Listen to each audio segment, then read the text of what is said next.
कल भगवान श्री कृष्ण के प्राकट्योत्सव का दिग्दर्शन हमने किया। बहुत आनंद आया, सबने आनंद पूर्वक भगवान की कथा को सुन करके अपने रोमांच को व्यक्त भी किया, सुंदर भजनों पर झूमा। भगवान अवतार क्यों लेते हैं, भगवान का अवतार क्यों होता है?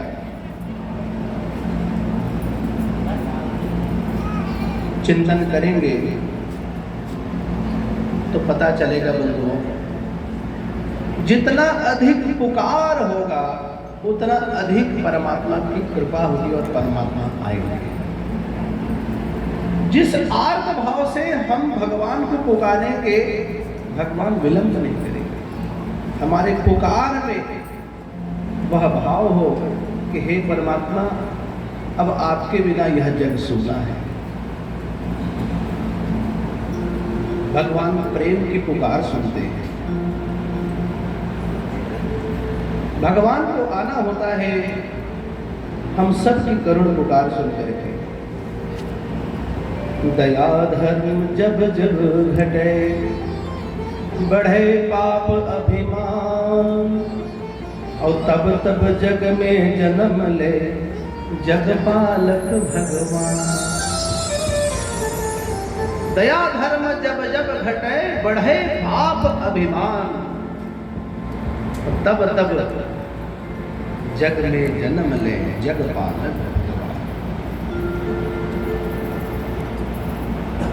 जब जब होए धर्म के हानि, बाढ़हि असुर अधम अभिमानी, तब तब प्रभु धरि विविध शरीरा, हरहि कृपा निधि सज्जन मीरा।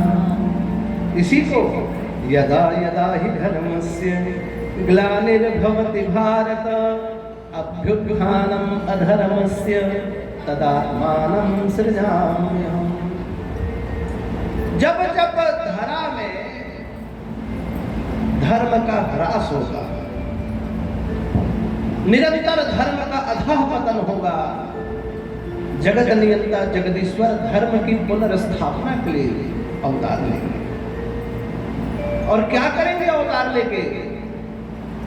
परित्राणाय साधूनां विनाशाय च दुष्कृतां, धर्म संस्थापनार्थाय संभवामि युगे। भगवान का काम है प्रत्येक युग में साधु सज्जनों की रक्षा करने के लिए, दुष्ट शक्तियों का विनाश करने के लिए और धर्म की पुनर्स्थापना करने के लिए परमात्मा अवतार लेते हैं। एते चांस कला प्रोक्तः कृष्णस्तु भगवान स्वयं।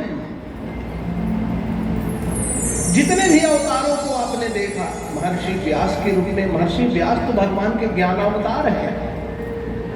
परशुराम अवतार, नृसिंह अवतार, वराह अवतार, ये कार्य को सिद्ध करने के लिए, कार्य संपादित करने के लिए उनका आंशिक अवतार हुआ है। किंतु श्री राम और श्री कृष्णावतार के विषय पर कह रहे हैं कि भगवान का साक्षात यह पूर्ण अवतार है। बोलिए बाल कृष्ण लाल की।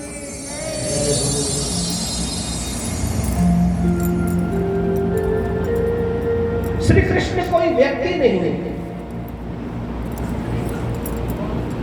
श्री कृष्ण पंच भौतिक नहीं है।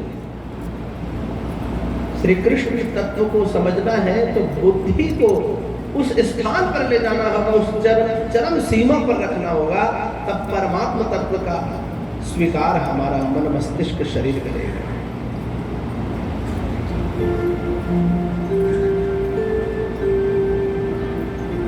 भगवान श्री कृष्ण पूर्ण अवतार है।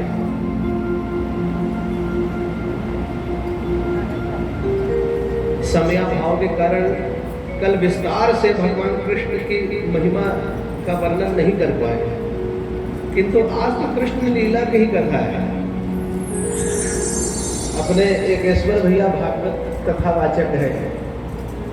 भगवान कृष्ण के जन्म के दूसरे दिन मैं विवाह नहीं करा था भगवान का। इसलिए नहीं कराता कि बहुत सारी भगवान की दिव्य कथा छूट जाती है। संपूर्ण लीला को जानने का अवसर वैसे तो एक दिन भी कम है, किंतु एक दिन में पूरा जानने का अवसर मिल जाए, उस दृष्टि से भगवान श्री कृष्ण रुक्मिणी विवाह जन्म के दूसरे दिन 2 दिन बाद कराते हैं। तो कल भगवान का विवाह कराएंगे। आज लीला पर अरे माखन मिश्री कैसे खाए हम लोग अमूल का खा खा सब बिगड़ गए हैं। बोल बाके बिहारी लाल की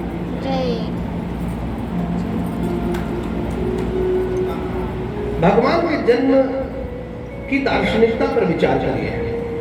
प्रगति नगर में आप सभी बुद्धिजीवी वर्ग के लोग हैं, आप भगवान की दिव्य कथा के रस का आनंद लेंगे। भगवान कृष्ण ने भादो महीना के कृष्ण पक्ष को क्यों चुना? परमात्मा तो अवतार कभी भी ले सकते हैं। कृष्ण पक्ष की अष्टमी अर्धरात्रि बुधवार और कारागृह के कंस में भयो कृष्ण अवतार।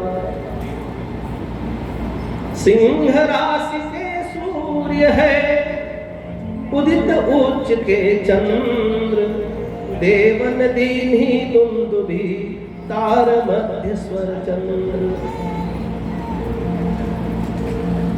भाद्रपद मास हमने अपने शब्दों में लौकिक भाषा में भादो मास कहते हैं। भाद्रपद, भद्र कहते हैं कल्याण करने वाले। प्रेम से बोलो श्री राधे। भद्र किसे कहते हैं? जो कल्याण करे। और कृष्ण पक्ष तो साक्षात उनसे जुड़ा हुआ है। कृष्ण है तो कृष्ण पक्ष, 2 पक्ष है, कृष्ण पक्ष और शुक्ल पक्ष। भगवान ने चयन किया कि कृष्ण पक्ष में स्वयं मेरा ही नाम होगा। अष्टमी, यदि गणना की दृष्टि से देखें ज्योतिष विधि से, तो अष्टमी तिथि पक्ष का मध्य भाग है। मध्य भाग में भगवान का जन्म, पक्ष के बीच में मैं आऊंगा। भगवान बोलते हैं जो कल्याण करने वाला है वो उस मास में मैं आऊंगा, भाद्रपद मास में। और स्वयं मैं अपने ही नाम को सार्थक करूंगा, इसलिए कृष्ण पक्ष का चयन किया।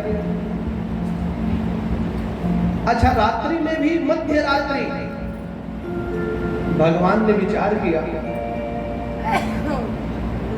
कि माता पिता जिसके घर में बच्चा होता है, हमारे 16 संस्कारों में एक जाग कर्म संस्कार होता है, नालोच्छेदन। नाल कटने के पूर्व माता पिता संस्कार करते हैं। भगवान ने विचार किया मैं तो जेल में जन्म लूंगा, कारागृह में जन्म लूंगा, मेरे माता पिता के पास इतना समय नहीं रहेगा कि मेरा जाग कर्म आदि संस्कार करें। तो जिसके वंश में मैं जन्म लेने वाला हूँ उसकी उपस्थिति में मैं आऊं, इसलिए मध्य रात्रि का चयन किया। और अष्टमी तिथि में 12 बजे ही चंद्र उदय होता है। देख लीजिए कितना गूढ़ रहस्य। चंद्रवंश में मेरा जन्म हो रहा है तो चंद्र की उपस्थिति में मैं आऊंगा। भगवान ने रात्रि का समय है। रात्रि के पीछे भी बड़ी विशेषता है। चंद्रवंश तो ठीक है, रात्रि या निशा सर्वभूतानां तस्यां जागृति संयमी यस्यां जागृति भूतानि सा निशा पश्यतो मुनेः। श्रीमद् भगवद गीता 3 अध्याय। कहा जाता है कि रात्रि को साधु संतों का संध्या काल माना जाता है, तुरीय संध्या कहते हैं।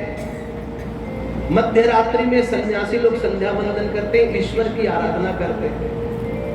या निशा सर्वभूतानां तस्यां जागृति संयमी। हम सब रात्रि में सोते हैं, किंतु साधु संत सन्यासी रात्रि में जागते हैं। क्या करते हैं? परमात्मा का ध्यान करते हैं। तो उनको सफल करने के लिए भगवान का जन्म रात्रि में हुआ। प्रेम से बोलो बाकी बिहारी लाल की। बहुत सुंदर वृत्तांत।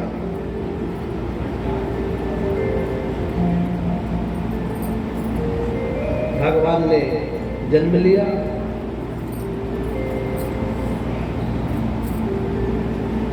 जन्म लेते ही नंद जी के यहाँ चले गए। पूरी कथा तो कल आप सब सुन लीजिए। नंद जी के यहाँ गए, यशोदा मैया को जानकारी हुई, गोपियों ने बताया, नंद के घर उत्सव आरंभ हो गया। अब सब कल नंद घर आनंद भयो जय कन्हैया लाल की कर चुके हैं, तो आज हम चले जाते हैं गोकुल नंद जी के यहाँ। भगवान श्री कृष्ण का प्राकट्य जब हुआ, नंद जी बड़े प्रसन्न हो गए। नंदस्तत्मज उत्पन्ने जातः लादो महामना, आहूय विप्रान वेद ज्ञान स्नातः सुशील अलंकृतः। महाराज नंद जी बड़े प्रसन्न हो गए, बहुत दान किया। और प्रातः होते ही भीड़ लगनी शुरू हो गई। अद्भुत भीड़, सब बधाई दे रहे हैं, नंद जी प्रसन्न है। श्रीमद् भागवत में आया, नंदस्त्वात्मज उत्पन्ने जातः लादो महामना। नंद जी घर आत्मज के उत्पन्न होने पर नंद जी महामना, बड़े मन वाले हो गए। आत्मज, विचार करिए, अपनी संतान को, अपने पुत्र को आत्मज कहा जाता है।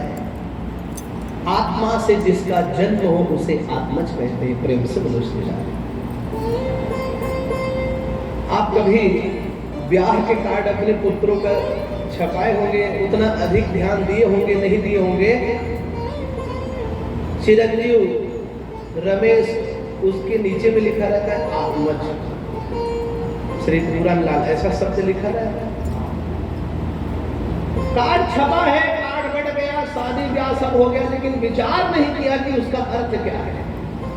कि बेटा कोई सामान्य बेटा नहीं है, आत्मा से जिसका जन्म हो वही पुत्र है। प्रेम से पुत्र पिता का प्रतिनिधि होता है, शास्त्र कहते हैं। जब नंद जी का आत्मज हो गए, पुत्र हो गए, तो बड़े मन वाले हो गए। महामना, मन तो सबका है, किंतु बड़ा मन होना भी बड़ी बात है। महामना का अर्थ होता है उदार मना, जो ये ना सोचे मेरे पास क्या है क्या नहीं है। अरे आपने बधाई दिया साहब, हम आपको भेंट करते हैं। पुराने समय देखिए, गले की माला निकाल के दे दी जाती है। विचार करते हैं क्या राजा महाराजा क्या पहने हैं। नंद जी बड़े मन वाले हो गए, बहुत दान किया भैया, आनंद से। आहूय विप्रान, ब्राह्मणों को बुलाए, विद्वान आचार्यों को बुलाया गया, वेदों के जानकारों को बुलाया गया। बालक का जात कर्म संस्कार किए।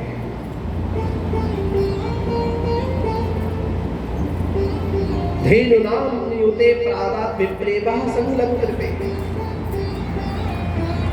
धेनु नाम बहुवचन, नियुते, न्यूत शब्द संस्कृत में इतना सुंदर है। तत्काल संकल्प लिया नंद बाबा ने, और कैसा संकल्प लिया। धेनु नाम नियुतम प्रादात् विप्रेभ्यः समलंकृते। 2 लाख गायों को मैं दान करूंगा, और कैसा गाय, जिसके सिंग में स्वर्ण मंडित हो। प्रेम से बोलो श्री राधे। सिंग में सोना लगा हो, ऐसा 2 लाख गाय का दान करूंगा। नंद जी संकल्प ले लिए। अब अभी उन्होंने दान कर दे, गौ दान की बेटा अतेक सुखिया मरिया गाय भी, वो घर लेकर से प्राण न छूट जाए है कहां पर। तो आजकल हम मत के देखन गाय धन दे भैया, मत दे लिए सेवा कर, बोलवा के बिहारी लाल की। इसका अर्थ क्या है। नंद बाबा के यहाँ 9 लाख गाय थी। प्रेम से 9 लाख गायों के अधिपति थे नंद महाराज। 2 लाख दान कर दिए, बचा कितना? अभी भी 7 बाकी है। तो कर लेकर कैसे चोरी, माखन चोर हो गए। आनंद है, यही तो सब जानेंगे। बड़ा रहस्य है, अद्भुत, बहुत सुंदर दान किया। तिलात्रिन सप्त रत्नोघ, 7 तिलों के पहाड़ दान किए। तिल के पहाड़ कैसे बने? तिल के पहाड़ तो सुंदर वर्णन आया। 10 द्रोण, द्रोण कहते हैं बाल्टी को, 10 द्रोण का 10 बाल्टी का एक पर्वत, 10 बाल्टी तिल को एक स्थान पे रखे। ऐसे 7 तिल के पहाड़ का दान किए। और केवल तिल ही नहीं था, हम लोग पूजा पाठ करते हैं तो तांबे के लोटे में तिल के साथ क्या भरते हैं? गुप्त दान, सोना चांदी करते हैं। बड़ा सुंदर रत्नों को, स्वर्ण को, आभूषणों को उन तिल के भीतर छुपा दिया और दान किए, गुप्त दान। छत्तीसगढ़ में आखिरी बार बिलासपुर के पास करही नाम के गांव में पर्वत दान हुआ था। करही गांव है बिलासपुर क्षेत्र, पर्वत दान, यही पहाड़ दान, तिल के पहाड़ बना करके दान किया गया था। 10 महादानों में एक दान है, सर्वश्रेष्ठ माना जाता है तिल। तिल सर्वश्रेष्ठ है। भगवान विष्णु के रोम छिद्रों से तिल की उत्पत्ति मानी गई थी और तिल के स्पर्श करने से ही पितर प्रसन्न हो जाते हैं, इसलिए तर्पण करते हैं तो तिल का प्रयोग, श्राद्ध कर्म में तिल का प्रयोग। 7 पर्वत का दान इन्होंने किया। बहुत आनंद, निरंतर भगवान के दर्शन करने के लिए अनेक प्रकार की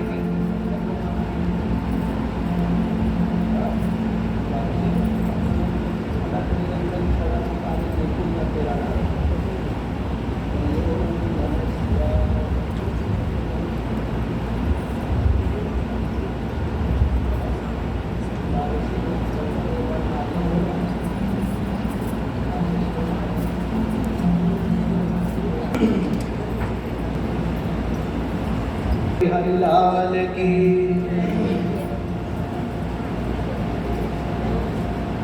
अब भगवान का धरा में आगमन हुआ है और पहले ही आप सभी संकेत जान चुके हैं कि जितने गोप वाले हैं सब विभिन्न प्रकार के देवता हैं धरती में जन्म ले लिए। कैलाशपति भगवान महादेव की इच्छा होती है जिनका मैं निरंतर ध्यान करता हूँ वो महाविष्णु अब धरती में बाल रूप में जन्म लिए, मुझे भी उनका दर्शन करना चाहिए, उनको देखने जाना है। भगवान भोलेनाथ कैलाश पर्वत से चलते हैं कि थोड़ा मैं अपना रूप बदल लूं, इस रूप में जाऊंगा तो बात नहीं बनेगी, भगवान के पास जाना है तो अपने आप को बदलना होगा। देखिए आप कितने भी बड़े व्यक्ति हैं, किंतु जब आप देव दर्शन करने जा रहे हैं, अपने आराध्य से मिलने जा रहे हैं, तो आपको अपने आप को खाली करना होगा। प्रेम से बोल सकता है। भगवान शंकर ने ये भाव व्यक्त किया कि भले ही देवों के देव महादेव हूं, किंतु वहां पर तो मेरे स्वामी हैं, मुझे उनका दास बन के जानना है। एक सन्यासी का रूप बना लिए, त्रिशूल हाथ में रखे, इतने में सर्प कहता है भोलेनाथ मुझे भी ले चलिए। अरे तुम जा करके गड़बड़ी करोगे। भोलेनाथ शांति से मैं भी भगवान के दर्शन करूंगा, आपके आराध्य का। हाँ तो ठीक है, चल चलो। गड़े में लपट गए और गड़े में लिपट करके भोलेनाथ के साथ चल दिए। भोलेनाथ का अद्भुत स्वरूप सन्यासी का अलग निरंजन, कैलाश से आए, त्रिशूल हाथ में लिए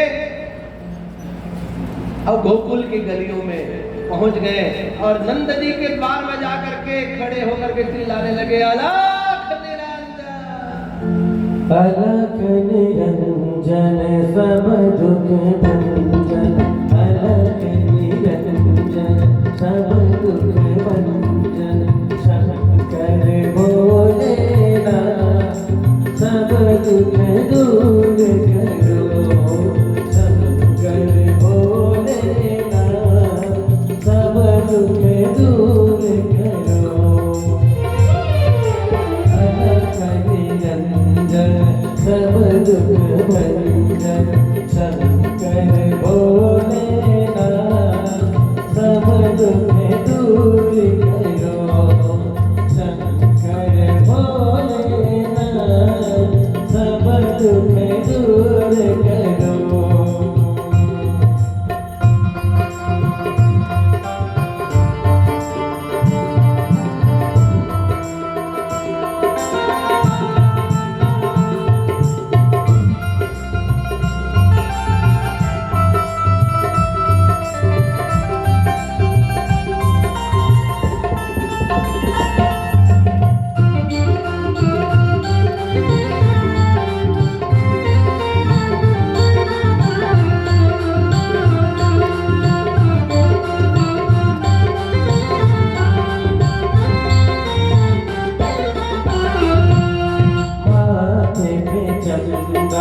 जटाओं में गंगा, माथे पे चंदा, जटाओं में गंगा, गले सर्पों का हार, सब दुख दूर करो, शंकर भोलेनाथ सब दुख दूर करो।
भगवान शंकर कैलाश से सुंदर अवधूत स्वरूप बना करके अलख निरंजन पुकारते हुए पहुंच गए।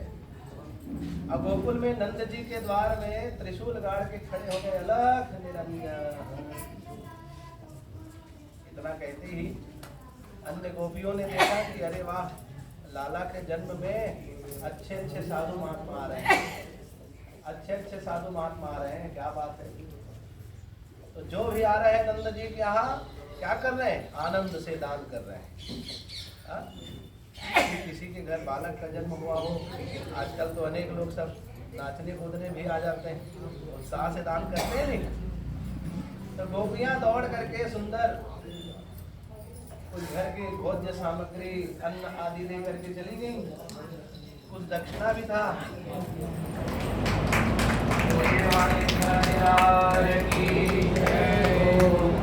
श्री वृंदावन विहारी लाल की, शंकर भगवान की।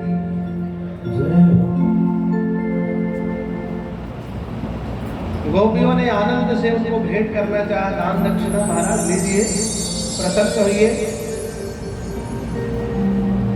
सन्यासी महाराज कहते हैं कि हे गोपियों, मुझे ये नहीं चाहिए, मैं ये लेने नहीं आया हूं। अरे महाराज, आप कैसे महात्मा हो, दान पान कैसे नहीं लोगे? हमारे घर लाला हुए, नंद जी को लाला भयो। बोले लाला भयो अच्छी बात है, और उसी लाला को मुझे देखना है, उसके दर्शन करने आया हूं। गोपियों ने कहा कि महाराज आप अनजाने महात्मा, इतने लोगों का आगमन हमारे घर हो रहा है और कैसे आपको अचानक ही नंद के लाला को दिखा दे। महाराज जी लेना है तो लीजिए, नहीं तो अपना रास्ता नापिए। गोपियों की ठेठ बोली, अब ब्रज की बोली सुनिए। ब्रज की बोली खड़ी बोली है, महाराज लीजिए और नहीं तो चलते बनिए। ऐसे ही बोलते हैं वहां, आपको बुरा लग जाएगा।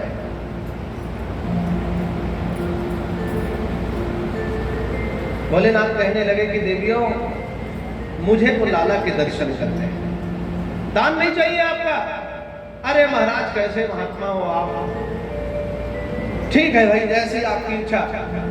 गोपियों को चलते चलते सन्यासी महाराज महादेव कहने लगे कि जब तक लाला के दर्शन नहीं करूंगा मैं तब तक यहीं पर आसन गड़ा करके बैठ जाता हूं। त्रिशूल गड़ाया, अब भोलेनाथ नंद जी के द्वार के बाहर बैठ गए।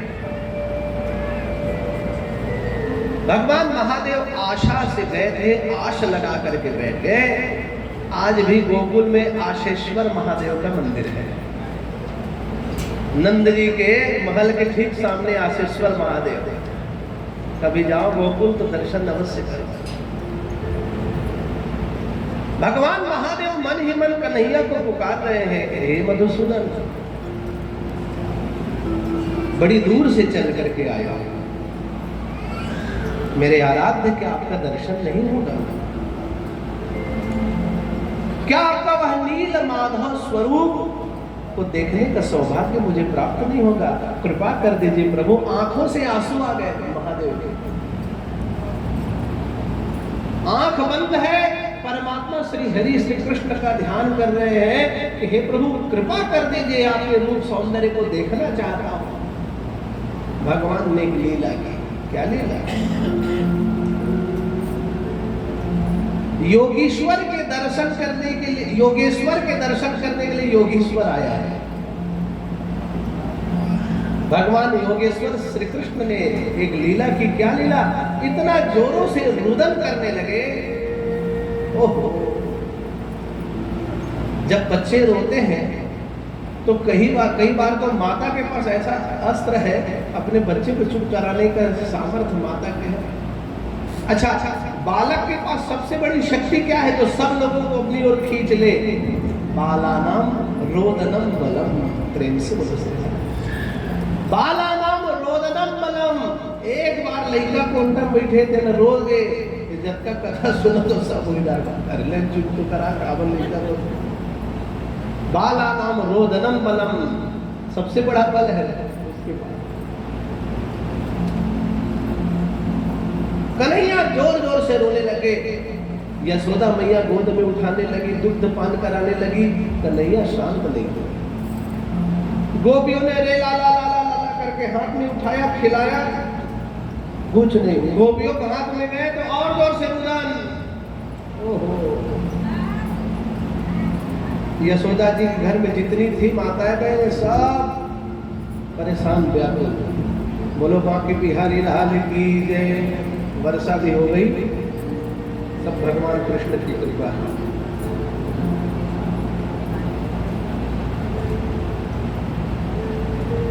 रुदन बढ़ गया। गोपियों ने बात कहनी आरंभ की। यशोदा अभी लगातार हमारे घर कोई न कोई आ रहे हैं, हो सकता है बालक को कोई नजर लग गया, किसी की नजर लग गई है लगता है बालक को। क्या किया जाए?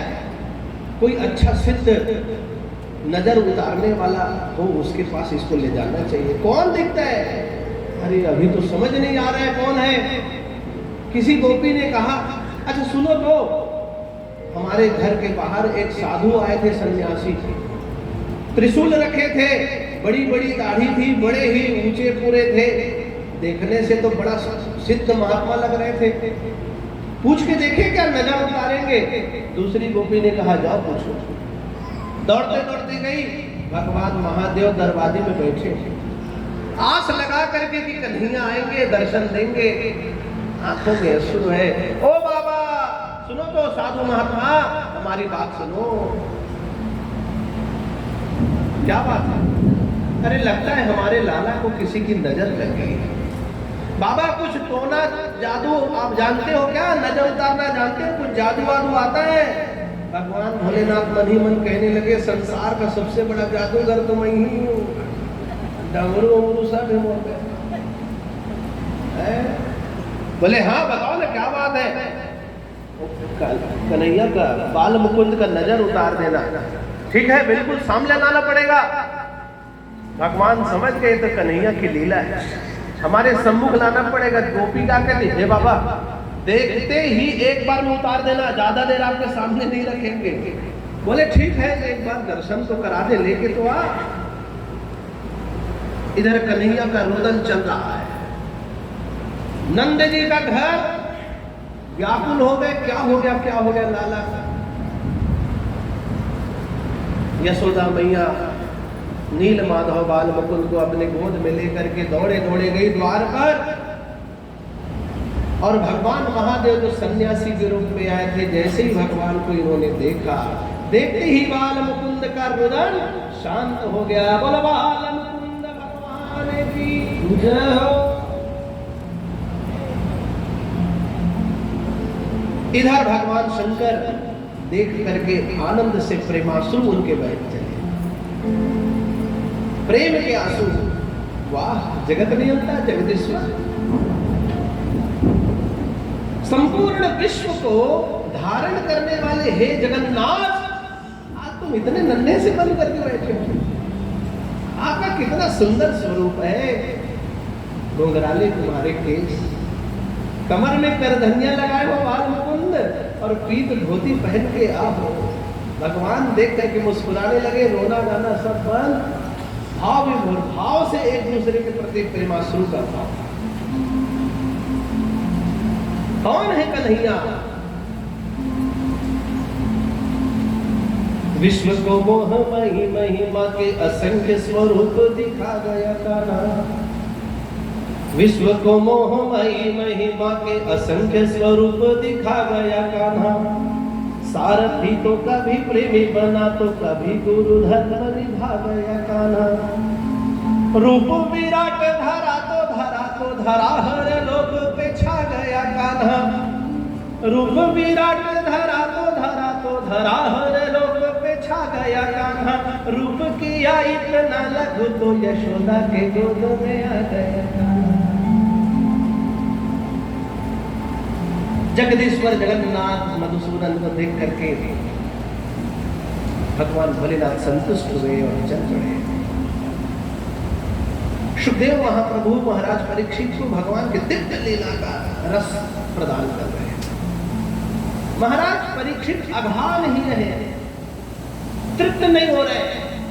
प्रभु उनकी लीला का खबर सुना। बताने लगे लाला के जन्म के तीसरे दिन त्रयोदशी तिथि में, द्वादशी में महादेव का आगमन, त्रयोदशी में नंद जी कंस का कर चुकाने के लिए मथुरा गए। पहले का कर कैसे था? आजकल तो मकान टैक्स आ जाता है, मकान टैक्स करके आपको कहीं जाना नहीं पड़ता और स्वयं ही रीडिंग करके आपको दे देते हैं। पहले कर चुकाने जाना पड़ता था।